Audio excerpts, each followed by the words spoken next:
कबड्डीतून खेळाडूंना भविष्य घडवण्याची संधी. अमरसिंह पाटील बाल शिवाजी मंडळाच्या वतीने उन्हाळी कबड्डी प्रशिक्षणास सुरुवात. गेल्या काही दिवसांपासून कबड्डी खेळाला विशेष व्यासपीठ मिळाले. देशातील कबड्डी प्रो या स्पर्धेत ग्रामीण भागातील अनेक खेळाडू चमकत आहेत.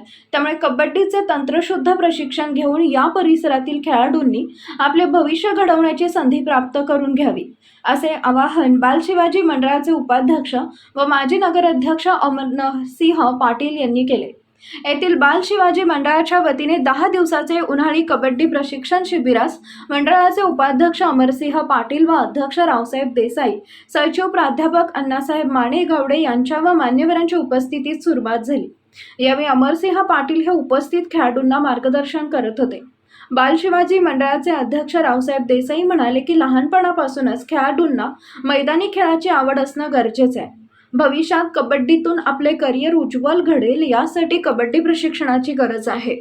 मंडळानं आयोजित केलेल्या या प्रशिक्षण शिबिराचा सर्वांनी लाभ घ्यावा, असे आवाहन त्यांनी केले. मंडळाचे सचिव प्राध्यापक अण्णासाहेब माने गावडे यांनी उपस्थित खेळाडूंना कबड्डी खेळातील कौशल्याविषयी मार्गदर्शन करून प्रत्येकाने किमान 10 दिवस तज्ज्ञ प्रशिक्षकांकडून कबड्डी खेळातील डावपेच शिकून घ्यावेत, असे आवाहन केले. पत्रकार चंद्रकांत भाट यांना आत्मसन्मान गौरव पुरस्कार मिळाल्याबद्दल मंडळाच्या वतीने सत्कार करण्यात आला. कबड्डी शिक्षक प्राध्यापक चंद्रकांत माने गावडे यांनी स्वागत व सूत्रसंचालन केले. अमित संगपाळ यांनी आभार मानले.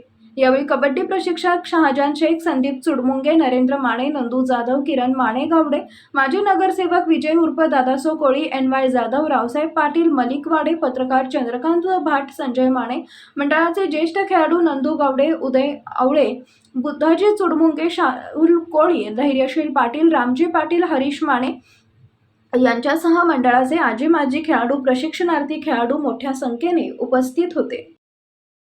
राजकारण, समाजकारण, कृषी, आरोग्य, क्रीडा, उद्योग त्याचबरोबर आपल्या भागातील प्रत्येक अचूक बातमीसाठी नवा महाराष्ट्र न्यूज चॅनलला लाईक, शेअर आणि सबस्क्राईब करा. तसेच सर्व नोटिफिकेशनसाठी बेल आयकॉन प्रेस करायला विसरू नका.